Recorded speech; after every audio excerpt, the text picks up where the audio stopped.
Welcome to the show.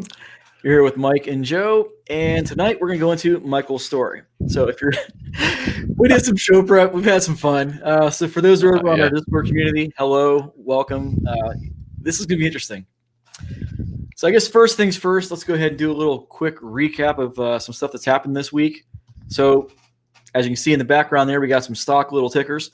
Tesla went to the moon.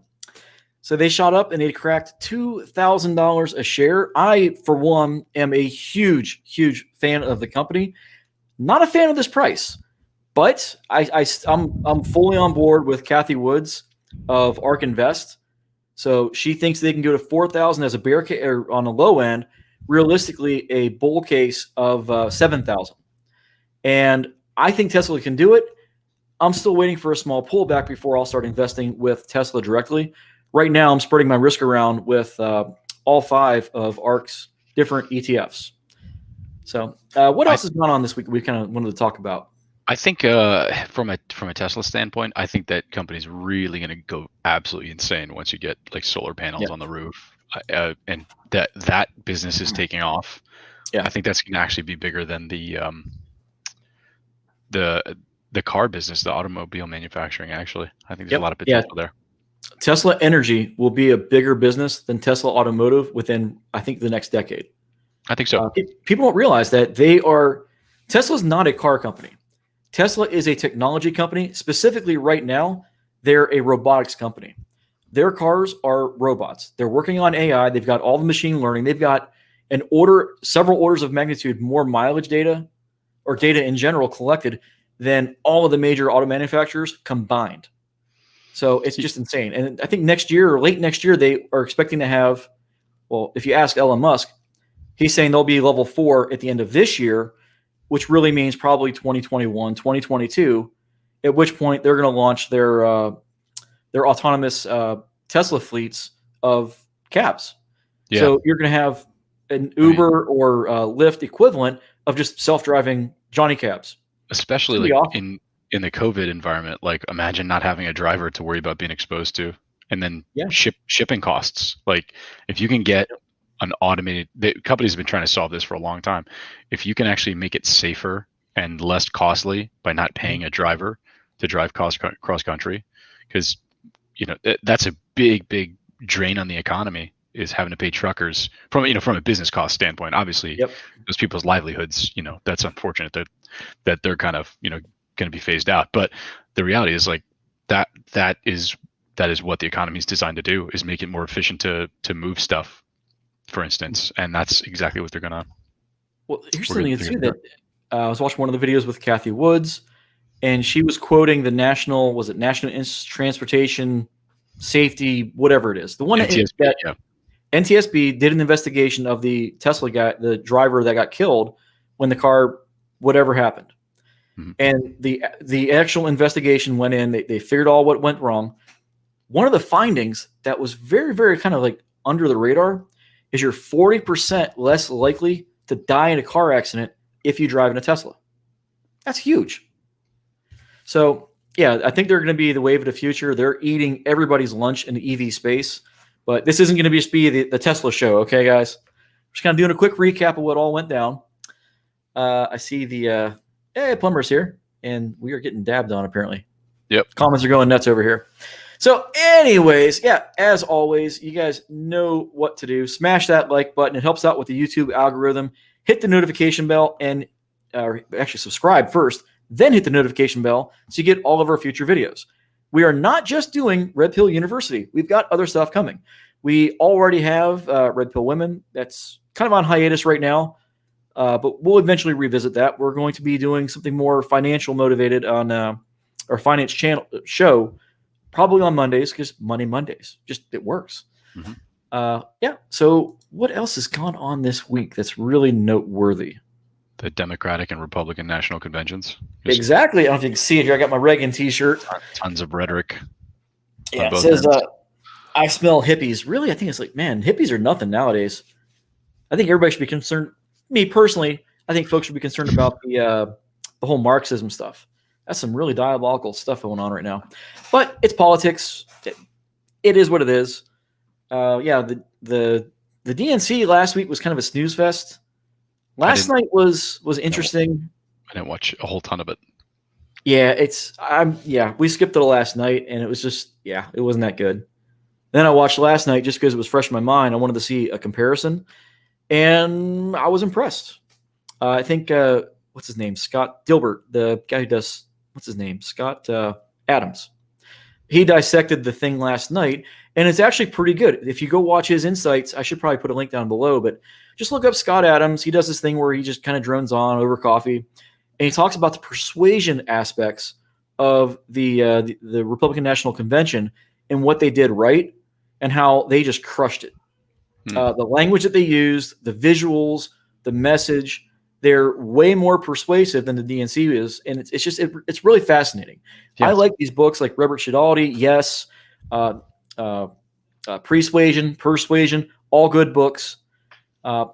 He's really tuned into that stuff. I mean, let's call it what it is. Like they've got the money to dial in the marketing and the message, but it's at this point it's all political propaganda on both sides. It really is. Oh yeah, yep. I was looking at Joe. I like not Biden. What's her name? Joe. I forget her last name. Jorgensen or something like that. The Libertarian candidate. Like the 2A stuff is near and dear to my heart. I was in the military. Grew up in the Midwest. I'm a gunny, even though I don't go shoot as often as I probably should. Yeah, I wish the Libertarian Party got a lot more exposure, candidly. Now, having said this, right now I am all in for Trump, and here's why. He released this policy platform for term 2, and like the third bullet down is term limits for Congress. You sold me right there. It's worth pulling the plunger and plugging your nose just for that, in my opinion. That's my 2 cents. That's where I'm at right now. Maybe things change between now and November. We'll see. Yeah, but term limits for Congress, that's just awesome. That's a good point. Definitely that needs to happen. So what else this week? I think we've kind of covered it. Yeah, I don't think there was anything else really noteworthy. I think the coronavirus stuff is already peaked. It's beginning to scale down quite a bit. Good. Obviously it depends on the area that you're in, but yeah, U.S. Had a peak in terms of the moving average for daily cases, I believe. The new cases, just you fact check that. But last time I checked it, which I think was yesterday or the day before, it's peaked and it started moving downward. Good. That's huge. Yeah. And if you want to talk politics too, it's like we just cracked 5 million people infected. It's like that's only 55 million more to go to get what we had during swine flu. Oof. So it kind of puts it in perspective of just kind of how sensationalized the media has made this comparatively to other things we've had in the past. This is, I think, more virulent, so more people are going to catch it if we didn't do the things we did. But at the same time, 5 million versus the 60, it's perspective. That's all it is. All right, so I think we're kind of ready to move in unless there's anybody's. I like what Plummer says here. COVID will still be a thing till Trump wins. I don't think it's going to matter who wins. I think it's just going to immediately lose its influence over the media once the election's over, as will all this other stuff going on in the media with these protests and riots. They all go away once they've lost their effectiveness. All right. I hope so. I hope you're right. Yeah. All right. So today is all about Michael's story. So quick caveat: we're not talking about me. This is not my personal story. This is from an old sidebar. It's in the sidebar actually on Reddit, and I got the link down in the description. And go read it. The guy has serious issues. Very, very blue pill to the core. It's actually a good article too from Dalrock. I'm glad he didn't delete his blog. But yeah, the comments really enlightening because a lot of people can identify with this because there's just a lot of affinity with how guys arrive at our community. Mm-hmm. But yeah, the guy had issues. So here's a few example quotes. So he was hoping to marry and settle down. He had a very, very blue pill upbringing, very religious. He wanted to find his one unicorn, get married, and have some kids, and that was it. But once he got to college, the same college that his parents met at, and they built it up in his head that this is where we're going to go and find your wife. Mm-hmm. Well, women don't go to college for their Mrs. degree anymore, not like they used to. It's a different world. Some and of them he do, found but this. Some do, but yeah, he found this out the hard way. So when women go to college, they're going to ride the carousel. They're going to have fun. They're their physical peak. And he says right here, he was an observer, but he didn't participate. It's just he was so blue pill. He just couldn't allow himself to do it. He couldn't give himself permission. well, this guy is coming from a religious background, and let's be honest, like 1 or 2 generations ago, that was a very viable strategy of how you met your significant other. Is you made them in college. We did a video. We made a note about that in a previous video. Yeah, there was a chart that shows how you meet people now, and now it's all like online. Yeah, it's the world has completely changed. So he goes to college, all the girls are hooking up, and he's not getting any because he won't give himself permission to. As a result, he never enjoyed the benefits. He rarely dated, and instead was sneered at. He was ostracized because he was kind of just stuffy. He's just old-fashioned. So again, denial and anger phase. He's, the vast majority of the girls were vigorously pursuing, hookup culture. They had sex with a large variety of guys.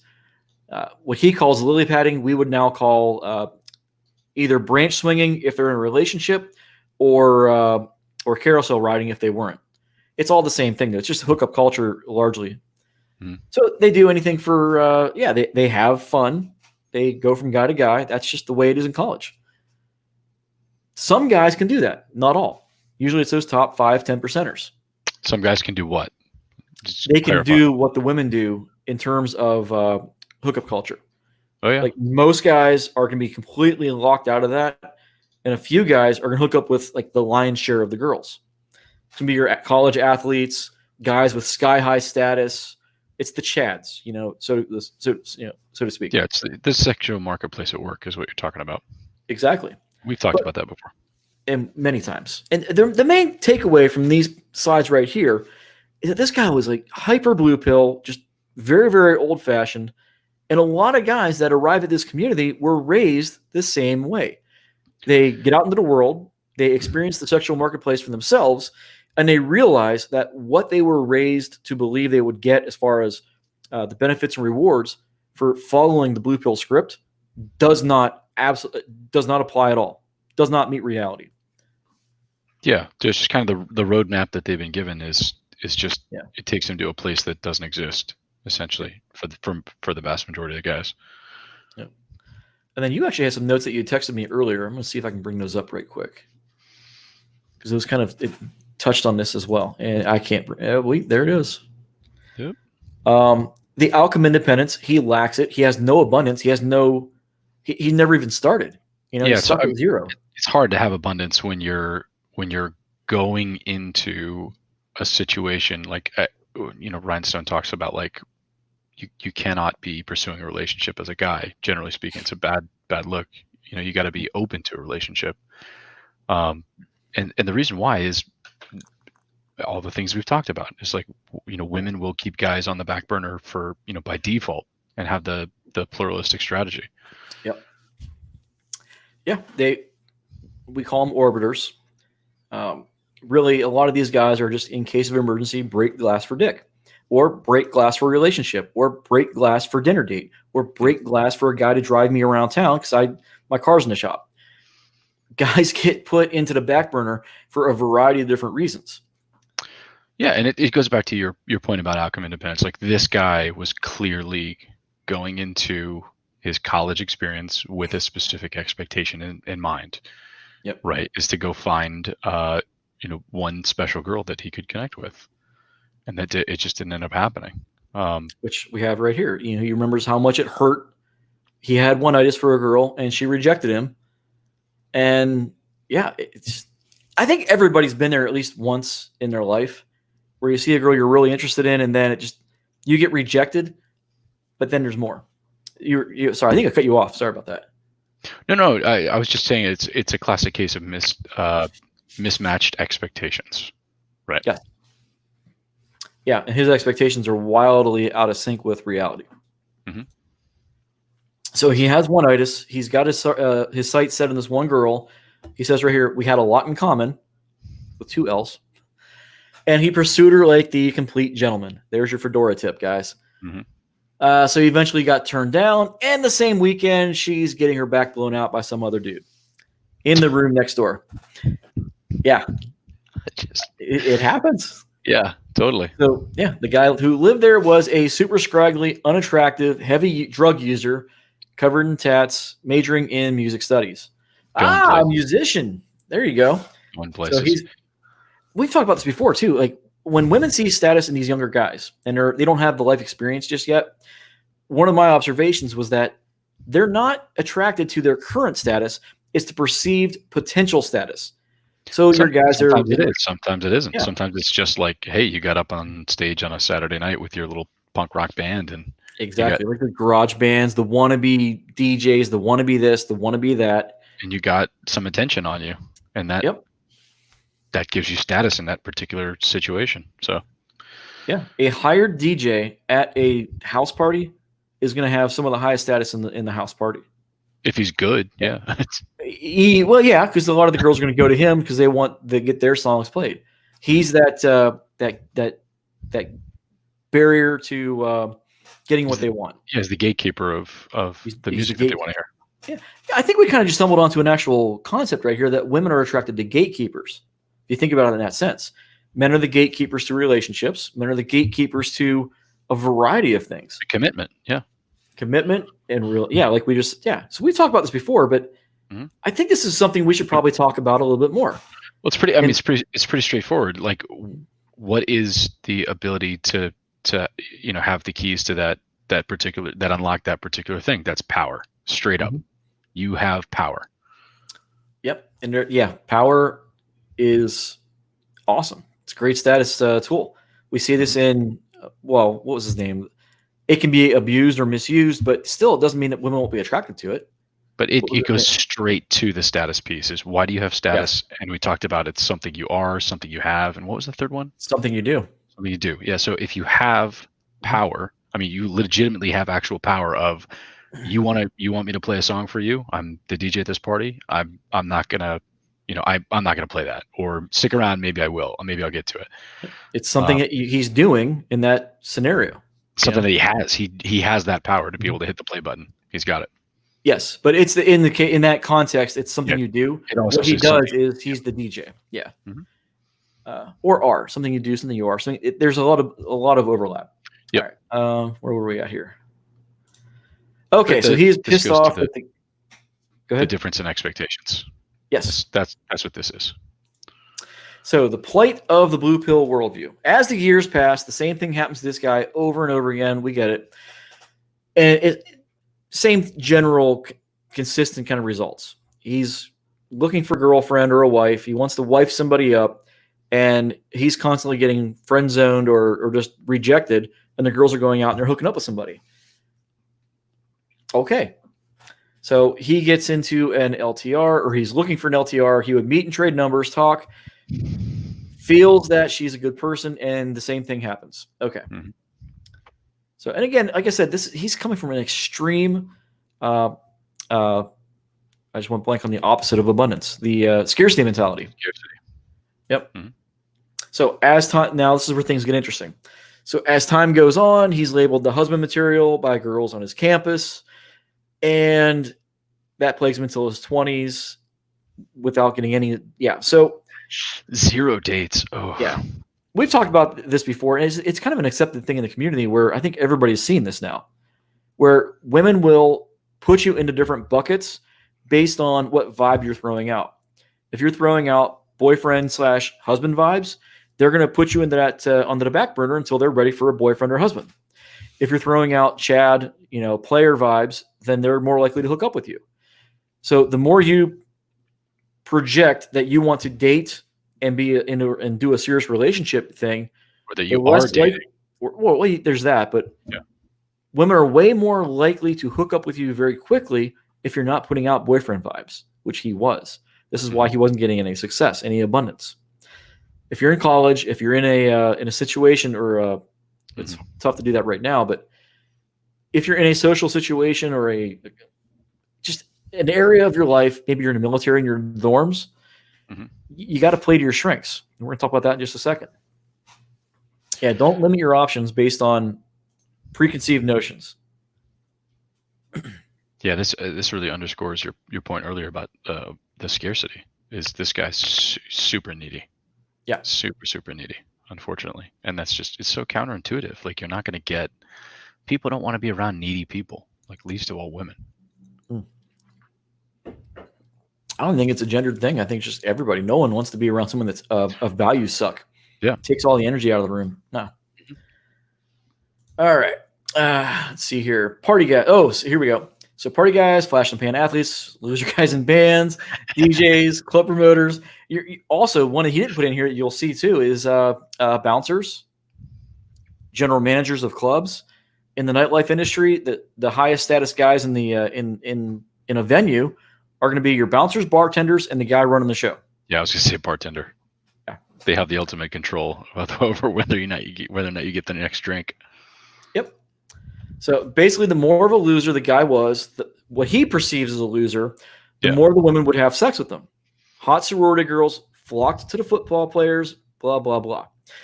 Well, why is this? Right here, the three bullets over here. So status, looks, or / fitness, and hypergamy.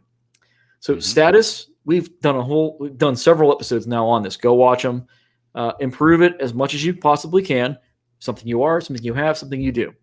Yeah, look, if you're not, the last one, hypergamy, women want the best option. If you're not generating feels, if you're not generating really the exciting feelings and giving them that, if you're not being provocative, right? And if you don't have any frame at all, and if you have zero game, those are all wrapped up into that last bullet point of like, what are you bringing to the table, essentially? Yep.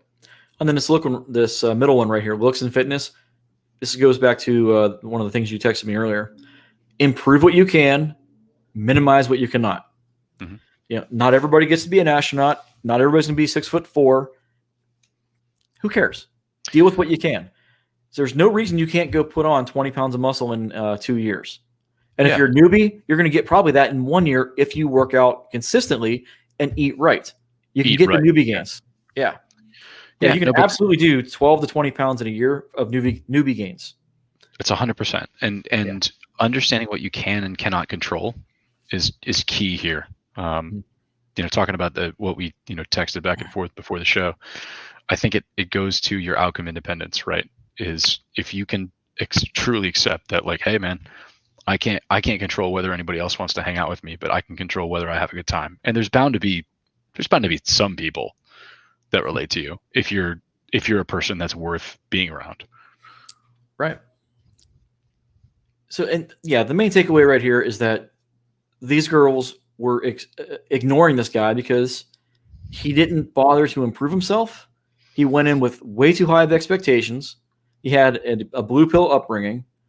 And then when he sees these women hooking up with these other guys that, like I said, he perceives as being losers, our perception is not reality in that context.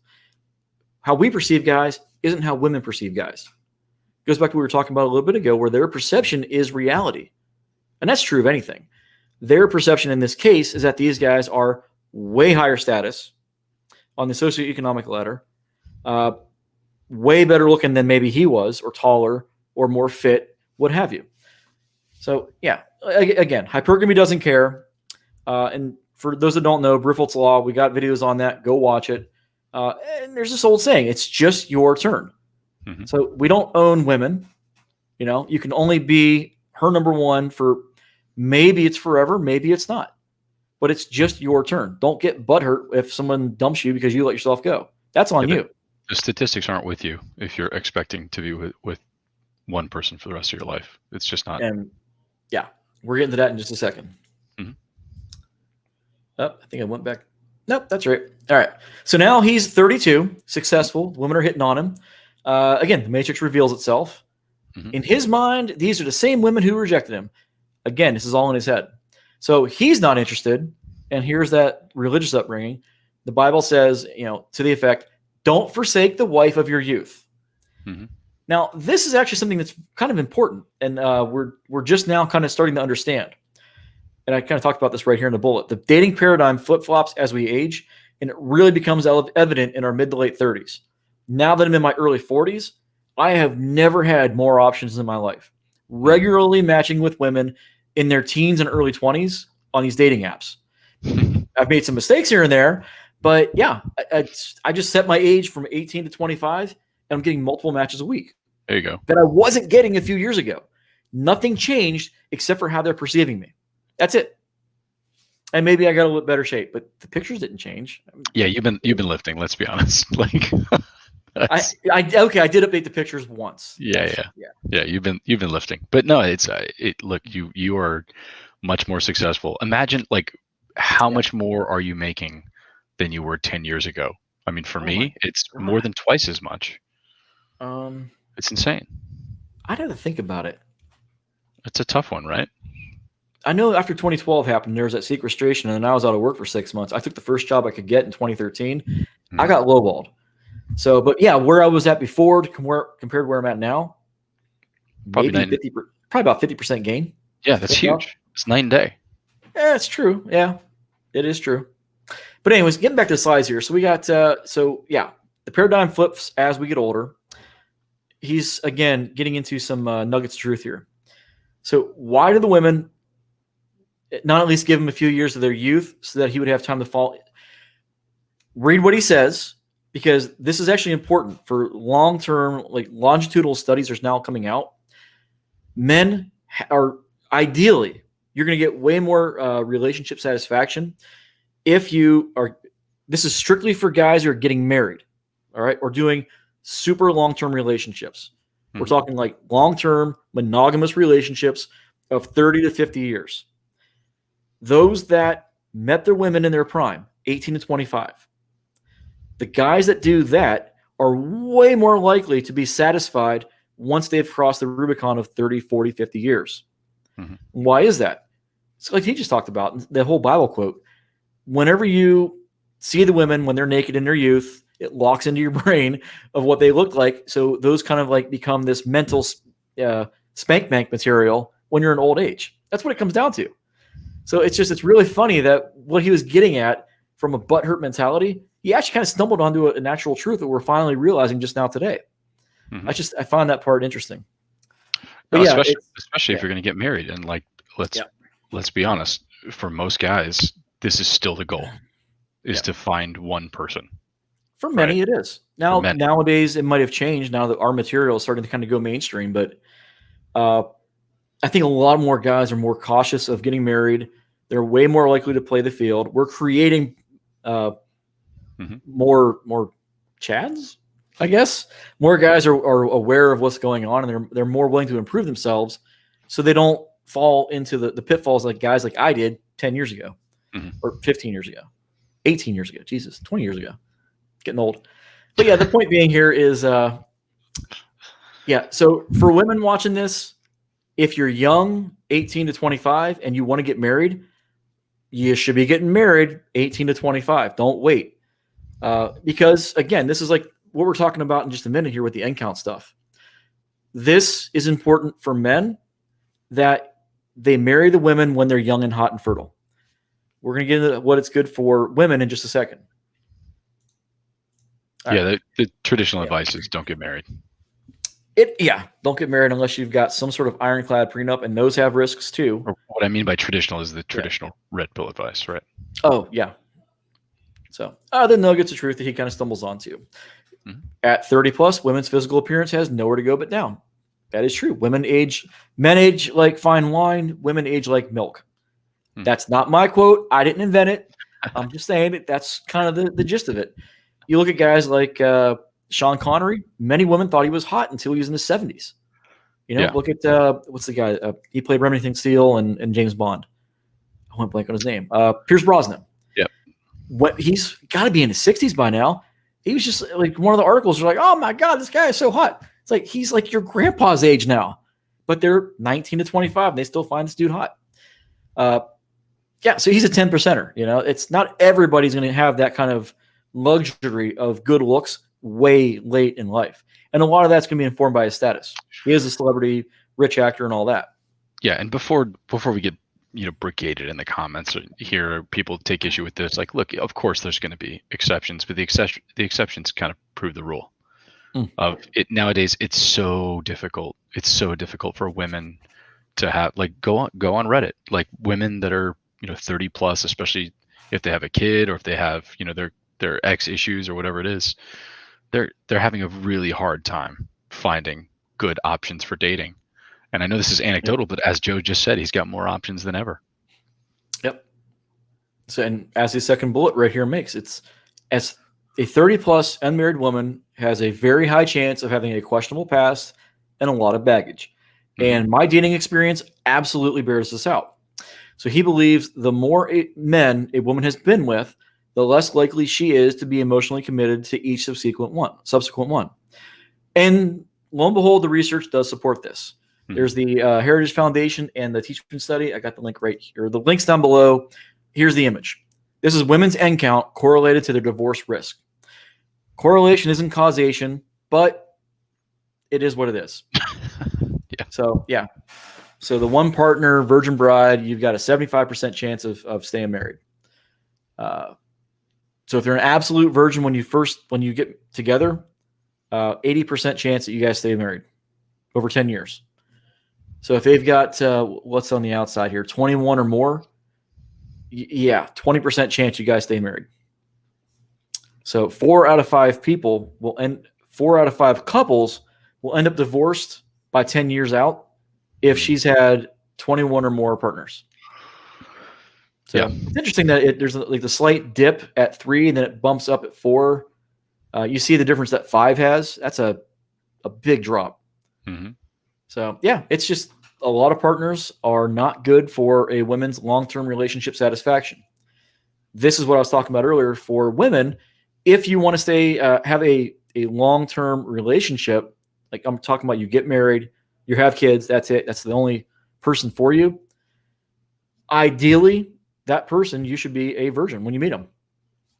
The chart is what it shows it right there in black and white, or black, white, and gray. So the correlation is pretty consistent.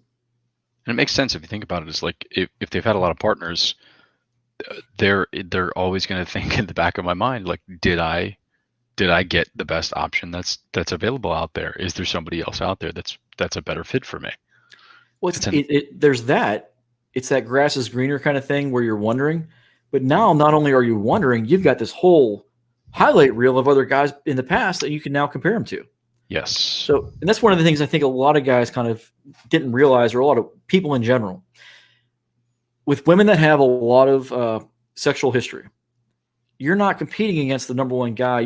Or their general, like, okay, the one guy might have been great at one thing, bad at another. Another guy might have been great at one thing, bad at another, and so on and so forth.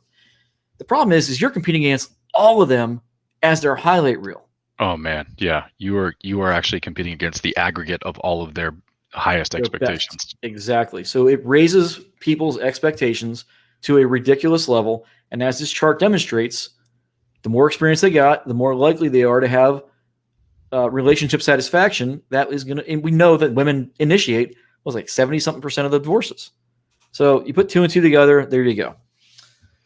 All right, I think we're ready to move on. Anything left on this subject? No, the one thing that you hit on at the end I like there is that you'll frequently hear women say, like, oh, well, so and so was, I really like this about this one boyfriend I had. I really like this other thing about this other boyfriend I had. If I can find a guy that just kind of has both those things, then I'd be happy. Yep. Right. And it's expectation creep. And then all of a sudden you find yourself in a position where you've waited long enough that those guys have better options. Those guys that have all those qualities that you want, they have better options. Yeah. Now they're dating your younger sister or your daughter. Yeah. It doesn't, it doesn't make me, happy to say that, but that's just that has proven out in a lot of cases. Yes. The other thought there was, and I'm about to lose my train of thought. It was the, and it's gone. Oh, well, maybe I'll remember later. Back. That's fine. All right. So the guy, he never leaves the anger phase. He has the denial stuff. He goes into that. He immediately transitions into the anger phase. You can kind of see it in his writings. If you guys should go read the article, he's got other issues going on too, but that's just, the gist of it is, so he even says it right here, the way he sees it, he's got 3 choices: marry a woman who's post-wall, has a bunch of experience that he may never live up to. Marry a woman in her 20s, early 20s, who's probably still already riding the carousel and is going to still have experiences and expectations that he may not live up to, or be single and enjoy his money. Well, as our private members know over on Discord, speaking of Discord, if you guys haven't been over there yet, links down in the description. We also have our own fraternal organization, which you can join. $5 a month. We do monthly coaching calls, or actually pretty much daily or weekly coaching calls. But we have dedicated days during the month where we do mentoring. We do we lay down commentary tracks for different movies from this kind of perspective, where we kind of call out some of the BS, some of the stuff that's not real, or if there's actual things we can learn from and integrate into our daily lives, then we'll call those out as well. Yeah, we explore a lot of ideas. We have a lot of question and answer sessions on like, hey, what's going on with you? And, just trading advice and notes. And it's not just us weighing in on that stuff. It's other guys that have experience too.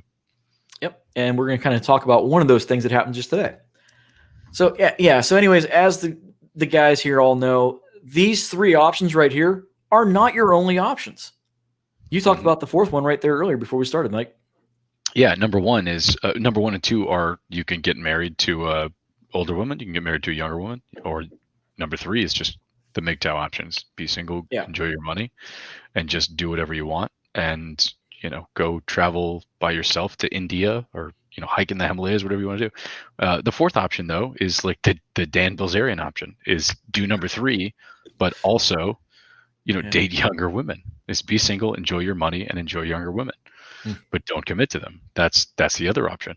And that's the Jody option. But that's a very controversial statement to say that like guys have the freedom to do that, right? And it's not socially acceptable. Meanwhile, totally okay for women to do that.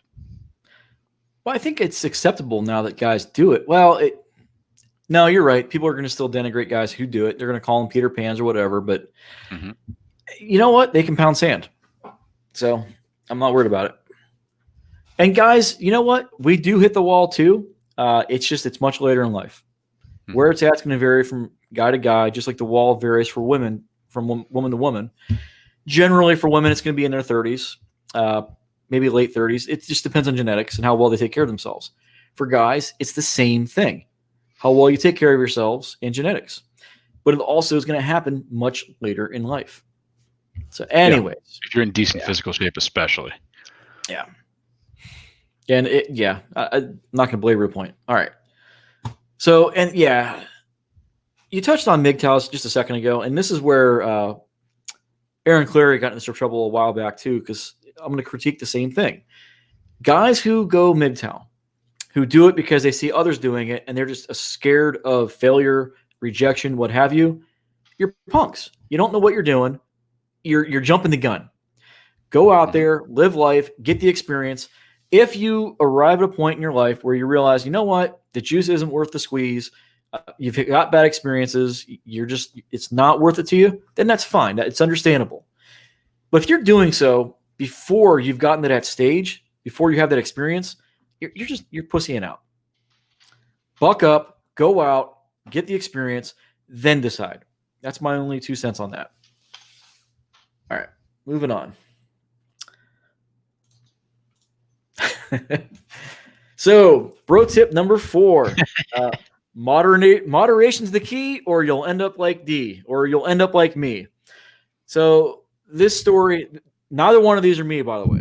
All right. Right. So I'll tell you a little story. So way back when, in 1998, it was New Year's Eve. We went all the way up to Edinburgh, Scotland for Hogmanay. For those that don't know, Hogmanay is like New York City, Times Square, New Year's Eve, but for a week straight. And what we didn't know when we went up there is that you have to have these little wristbands that you're supposed to buy in advance to get into the city center.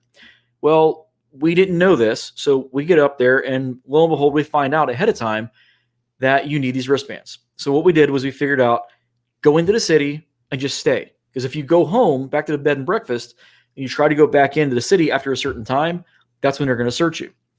So we went down the Rose Street. We found a little bar, a pub, and we went in there. I don't know, it must have been around 2 when we finally sat down, and we got hammered.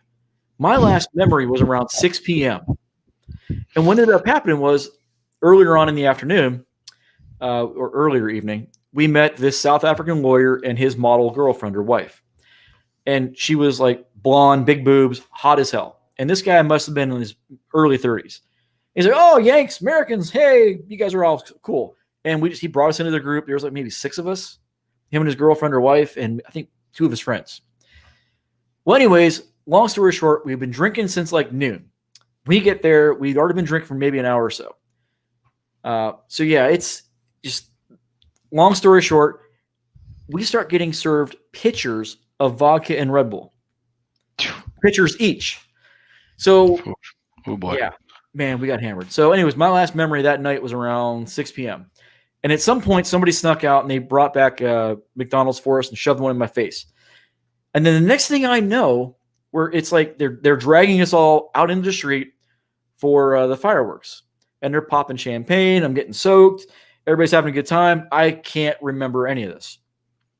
My next memory, it's about 2 in the morning, maybe 3, and I had this Irish girl making out with her sitting in my lap, and I snap out of it all of a sudden. I'm like, "Who are you?" And she got all pissed off, obviously. So she's like, "Fuck you!" She pushes off me, and they all run out. Right, my whole group of friends are just laughing their asses off at this all happening. I bet. But the next day and the day after that, man, oh man, I was hurting. And that's where I came up with this little quote, this little nugget of wisdom on the ride back, 8 hours in the car with 6 of us, and this car made for like 4. It was a mess. I was a mess. And yeah, moderation is the key. Well, now, I'm not just telling you this story for a reason, all right?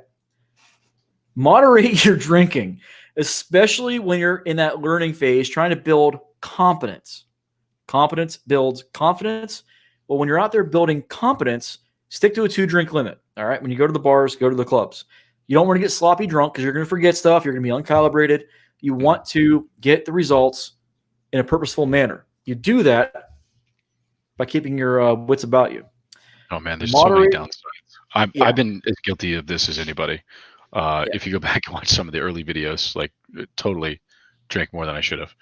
But when you realize, you get to a certain point and you realize that like it's totally not in line with your authentic self and who you are, your behaviors when you're drinking, and really it's not.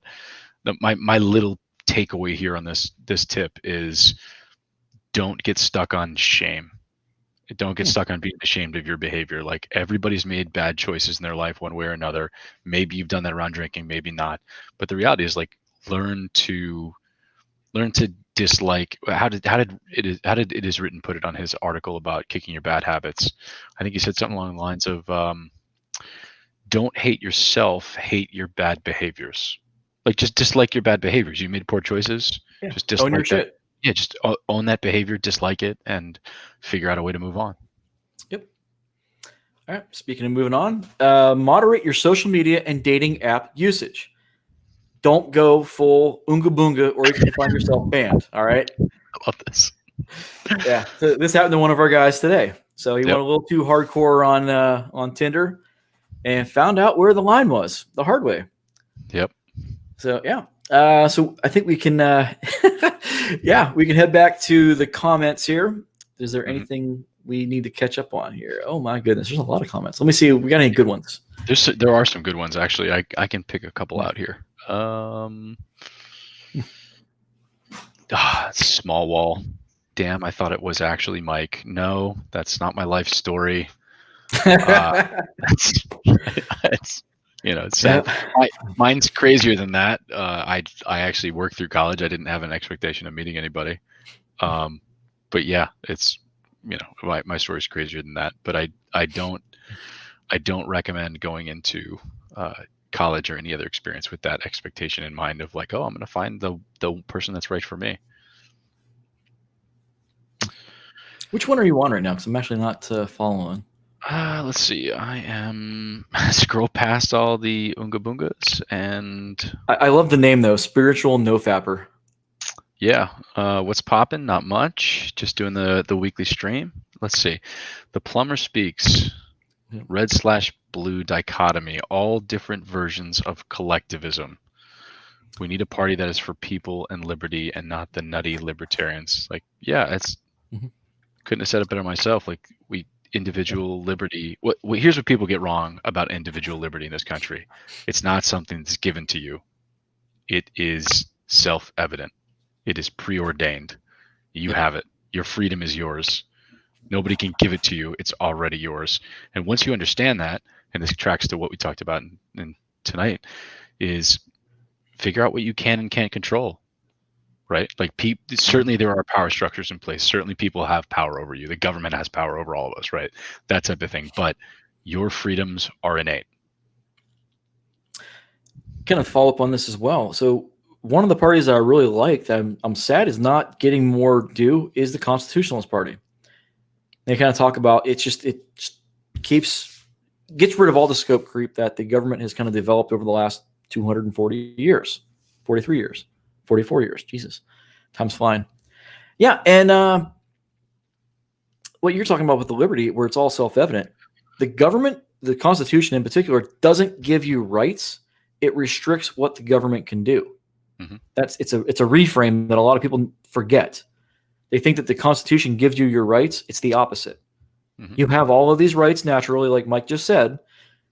The government, or the Constitution, restricts the government from what it can and can't do. Delineates rights between the Fed and the states.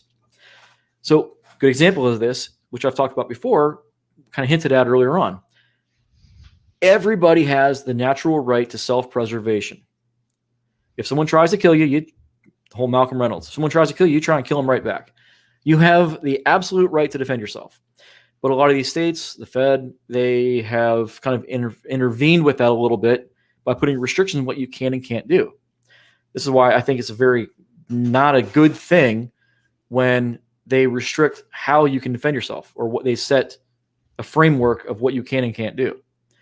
So if someone's trying to come at you and try to kill you in your house, some states say, nope, you got to try and leave before you can actually defend yourself. You have to flee to some extent. Yeah.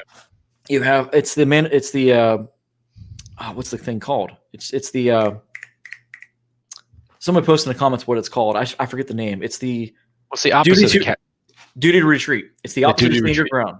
It's the opposite of retreat. Castle doctrine, stand your ground type stuff. Yeah. I absolutely love the castle doctrine. This is like this couple that was in St. Louis. When those guys, people were all shouting and causing a ruckus, saying they're going to rape and kill them and burn their house down. The guy went out with his fucking AK, and she came out with a pistol, and you're like, "Oh no, you won't!" What an idiot! Everybody framed them like the bad guys. Well, it was a stupid move in my opinion, but it was bad weapons training and bad gun safety for sure. But the reality is, like, property rights exist for a reason, guys. Come on, like if I don't want to go too far. Yeah.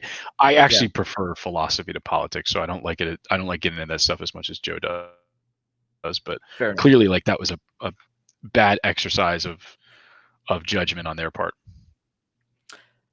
I would agree, but I would also want to emphasize that their house didn't get burned down, they didn't get killed, or they didn't get raped, versus all the other places where people aren't arming themselves and bad shit is happening. Do with that with what you will. Yeah. Anyways, that's true. I mean, if you don't have any capability to enforce your boundaries, then what are you doing? Shit, dude. The one of the rooftop Koreans, all grown up, he just slapped down California's magazine ban. I love it. Did he really? Yeah, he was one of Trump's appointees to the Fed, the Ninth Circuit, I believe. That's awesome. And he's like, nope, knock that shit down. That's awesome. It's hilarious. I think it's awesome. Yeah. All right, getting back to the comments. Another one. Actually, okay. This is an interesting one from the plumber. Michael's story doesn't apply anymore. Not since the implementation of no-fault divorce and giving women total control over relationships. I would disagree in the sense that guys still have these mismatched expectations. And maybe it's not the story exactly as it's told here, but it's a parable, right? It's not meant to be directly one-to-one applied to anybody's life, because it probably doesn't apply in every respect. But I think what you're trying to say here is that women are going to continue doing this because they have no incentive not to. Well, my take from that was that he's saying that because women have no-fault divorce and all the other stuff that's happening with that it doesn't really apply. The whole notion of what Michael's story was getting at.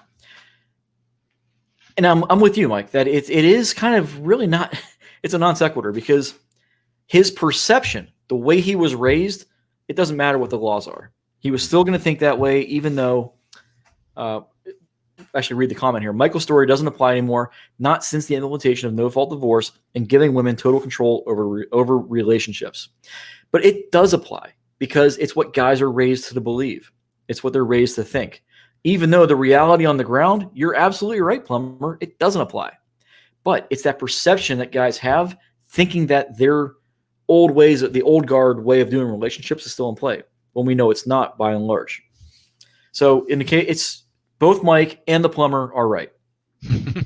Yeah. I'm usually in agreement with them. All right. Let's see. Next one from the Plumber. You want to read this one? Yep. So it seems like every girl has a quote unquote boyfriend or one that they hang out with, but they always leave their options open. Think about that. When you think she's going to commit to you?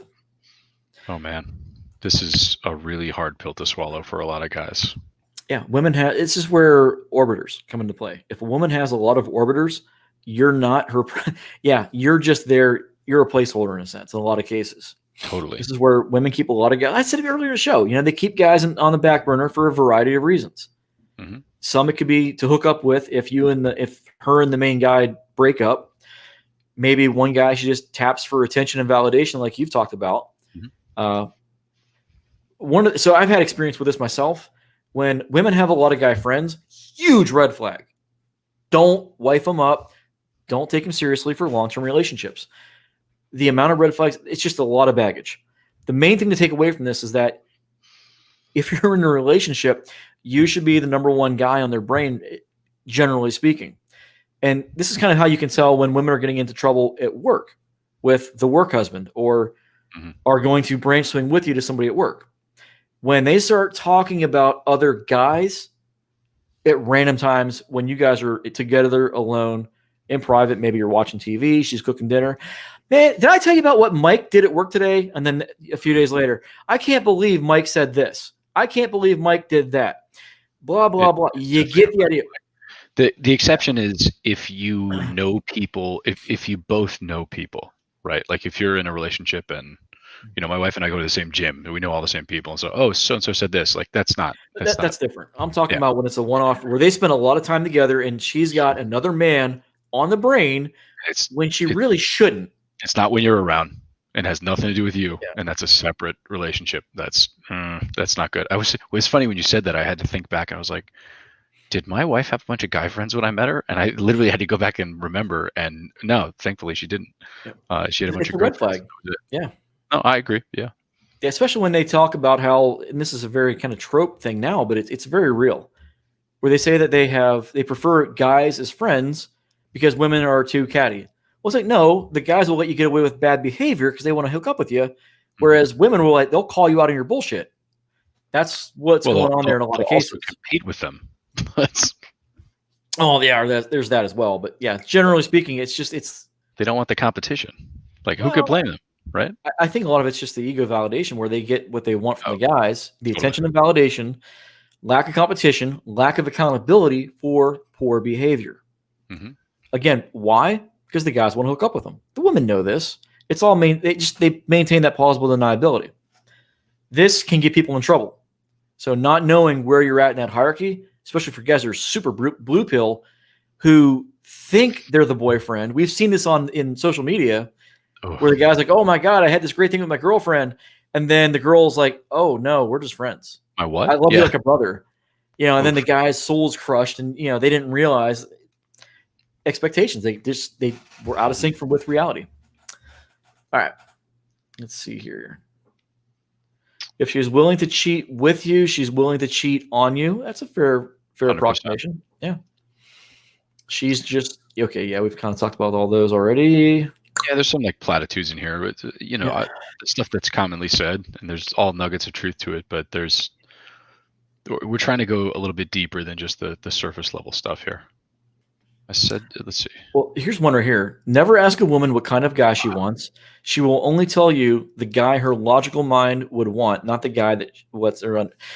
This is so on point. yeah, you're going to hear the PC answer, not the real answer. Always pay attention to what women do, not what they say. Oh, All man. right. I keep calling out Ryan Stone on like every single stream, but he just talked about this. Is like every single thing a woman says is filtered through her emotions and her ego, and so that's going to keep her from being fully honest, even if she's aware, which most of them aren't aware of what It's they find interesting. attractive at a conscious level. An example of how that happens is when women shut guys down accidentally. Good example of that is if a guy that they're actually interested in approaches them, the woman doesn't have a boyfriend, but she's on autopilot. I have a boyfriend. And the guy's like, okay, walks off. And you're like, what did I do? I've seen this happen firsthand. And it's like, well, and then they come back and are like, well, what do I do? I'm like, oh, you screwed up. Don't do it in the future. Maybe go talk to him. I can't. I just told him. So they're so wrapped up in their autopilot, the emotional, the programming, which I kind of talk. I consider that emotional filter being a part of it. So anyway, back to the comments. Definition of insanity is doing the same thing over and over again and expecting different results. Absolutely. 100%. Husband material. Her. Wait for me. I'm not ready to. Oh, yeah. We kind of talked about that. Yeah, I'm not ready to settle down yet. Yeah. It's becoming more and more common that they, they want to sow their oats, for sure. Yeah. Spiritual nofapper. Looks, money, status are my main pillars of SMV. I hate to break it to you. That's the main pillars of all men's SMV. Yeah. No, I mean, it's I would add game, but game and strong frame is a big piece of it for sure. Yeah, but those three elements are absolutely integral to everybody. Let's see here. Sometimes you guys describe frame as being a tetrahedron of emotional maturity, intelligence, and looks. But other times you describe frame as the strength of your perception of reality. You want to talk about that?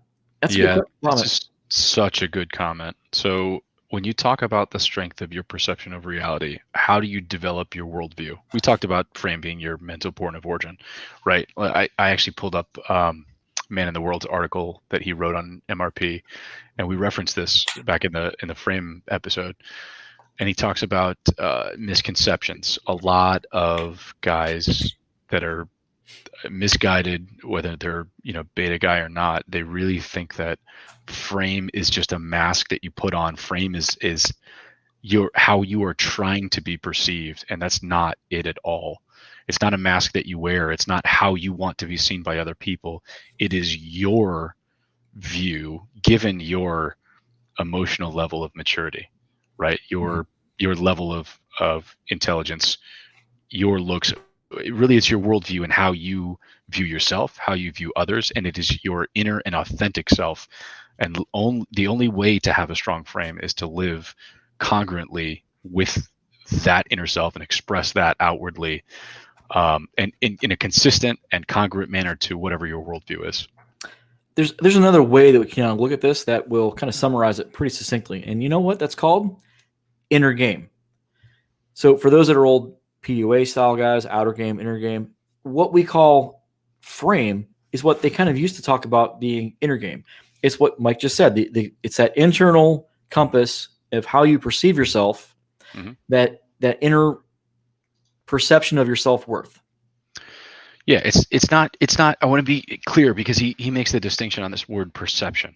It's not strictly perception. It is it's the way you move through life and your values and your beliefs, how you make decisions, right? We talked about perspective on one of the last episodes. When you have that perspective and that emotional intelligence and actual, intelligence, that perspective gives you the ability to make comparisons, understand, relationships and other people for what they are, consider other people's perspectives without necessarily changing your own, not get manipulated. All the things we talked about, like literally episode 1. So when you got all those things, you can be more kind of an observer, if you want to say, like, it's your perception of reality. It allows you to observe, but what it really allows you to do is to live your life in a way that is in line with your deepest kind of purpose and the things that are meaningful to you. So it's not strictly perception of reality. Mm-hmm. All right, I'm going to move on to a few questions here. We got the plumber makes a point here. Never marry, not as long as the state controls her desires in a marriage. I'm not going to speak to the controlling her desire in a marriage, but I will say that when you get married, you're not just marrying her. You're marrying her and the state. It's the formation of kind of like a business where you, the state, her, you all come together to form what's called, it's another entity called the marriage. The marriage is similar to a corporation. Whenever you file, articles of incorporation, well, when you file for a marriage, it's through the marriage license and you get your certificate and all that. You're creating a new entity in a legal sense. It's called the marriage. So, and that involves you, her, and the state. And it's one of the only contract laws I know of where the person who violates the tenets of the organization can actually walk away with cash and prizes. So from that perspective, it's a really screwed up version of contract law. So anyways, for women that don't understand, would you ever buy? It's a question about flowers. I'm not sure why that's there. He's drawing a comparison here to what we said about right, about wanting to commit to a woman and who's in ahead of her prime, right? Is the guys that are open to commitment and maybe want to start a family and have kids. Like a lot of guys still want to have kids, right? Why would they commit to a woman who is kind of at or past her prime? And the reality is, like, a lot of problems with pregnancy happen after 30. It's exponentially higher, the potential for disaster, and especially into your late 30s. We did skip a part here. I actually have to read the comment for the podcast listeners. So yes. The plumber speaks, for the women that don't understand, would you ever buy cut flowers that are in full bloom? And that's what we're getting at. No, you're not. They're gonna die within a day or two. Period. Yeah. All right. And then the plumber speaks, makes kind of another point here. So he wishes, in a good way. So he wishes that the Giga Chads out there would stop giving single mothers any attention, as well as the Beta Bucks guys, to starve out the women so that their daughters would not do the same things they did. So we can kind of get into the whataboutisms and the wishing, but if wishes were horses, we'd all be eating steak. Yeah, men are thirsty.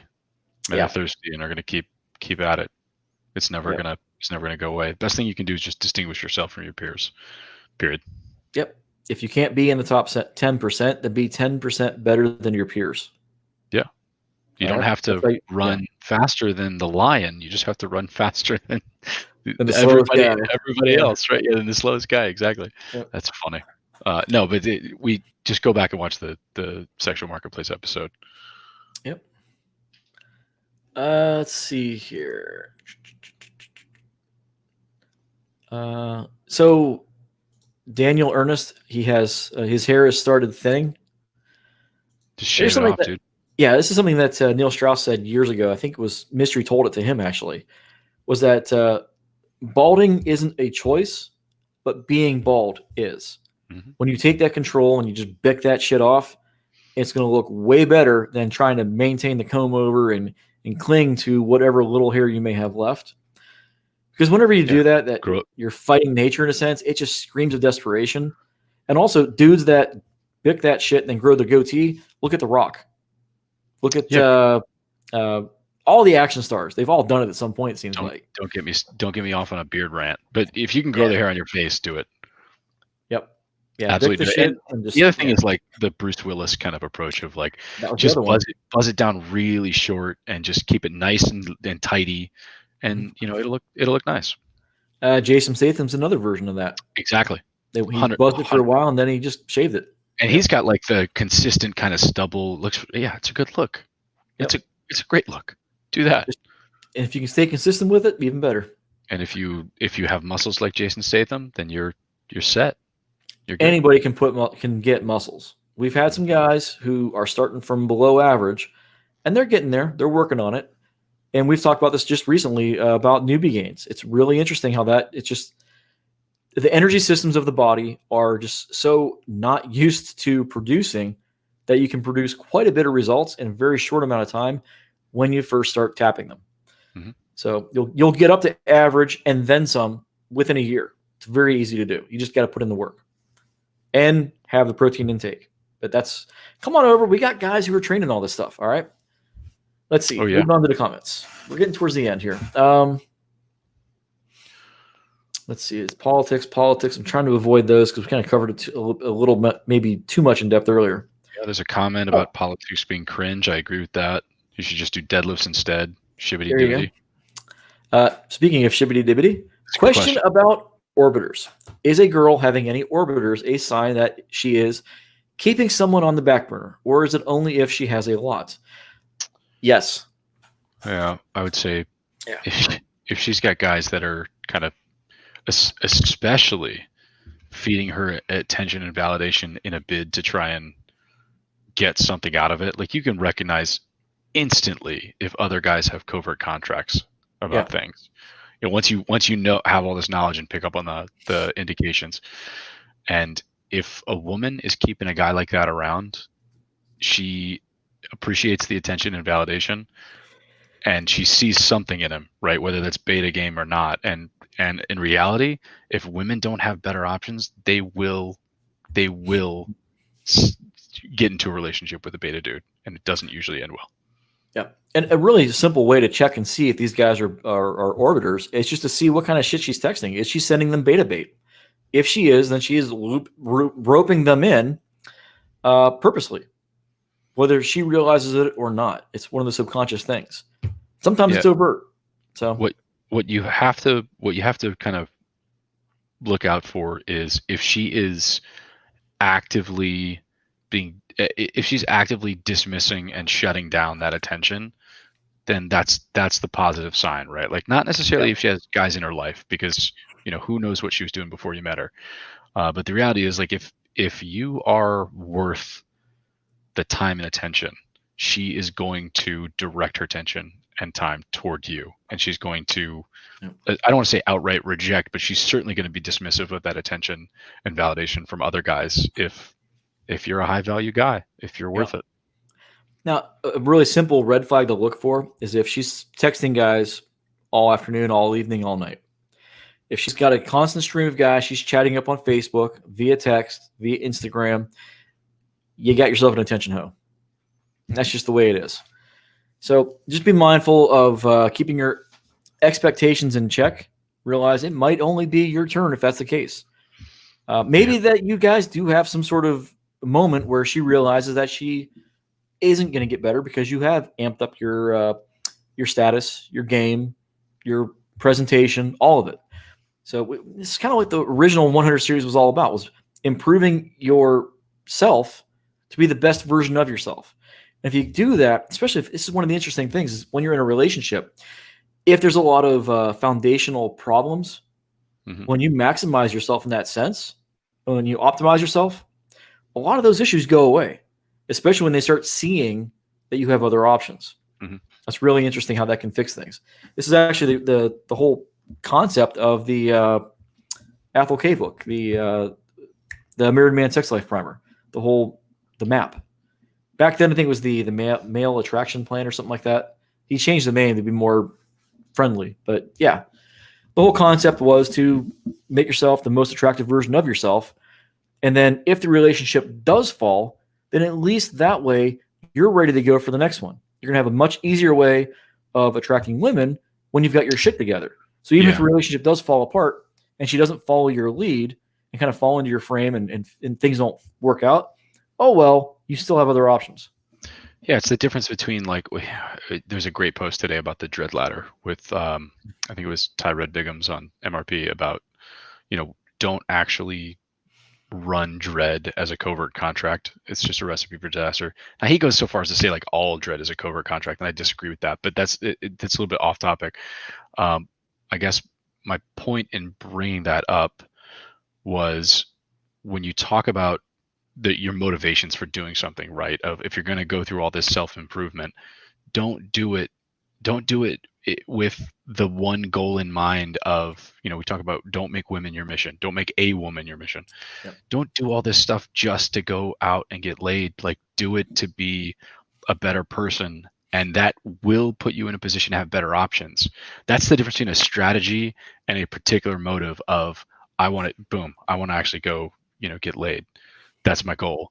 Yep. How about just being a more attractive person and expressing your sexuality and having more options at your disposal? How about that? So I think we're going to have to limit this one to one more question. I like what Small Wall has. There's a few other questions I want to address just in a second, but this is a good one here. Girls seek male validation and attention. An orbiter is a way of getting that without sex. Mike, you have the best quote on that. Which quote is that? The one about validation and attention being. Oh yeah. Sex for It's not that validation and attention is like sex for women. It is sex for women. Like, once they've got the validation and attention, they don't need you for anything else, guys. That's it. And this is why this beta game doesn't work. Of like, let me give her some validation and attention, and it's going to work out for me on the back end here. Like, she'll suddenly be attracted to me. Nope, she literally doesn't need you for anything else. At that point. All right. So we'll move right through here. So Daddy DTC, nice to see you. So Daniel, happy belated birthday, DTC. Yes, and happy birthday. So Daniel, you ask, how do you fix or repair your frame? Shibbity asks, how do you tell the difference between a normal male friend and an orbiter? And then Shibbity asks, what do you mean by beta bait? All three are very great questions. Come on over to Discord for the after show, and we will address those coming up next. All right, so I think we're going to call it here. We are well over an hour. And so if you haven't gone to Discord, the link is down in the description. If you want to join our private community, head on over to Patreon, patreon.com/thefraternity. It is a 501c7 fraternal organization. We will be doing live events in person. Guys can come out, meet, hang out, go have a beer. We're going to do coaching live in person. It's going to be awesome. But we're not there yet. This damn virus is keeping stuff shut down. So stay tuned. All right. And if you want to come on over for the after show, we'll be on for probably the next 45 minutes to an hour answering questions live. All right.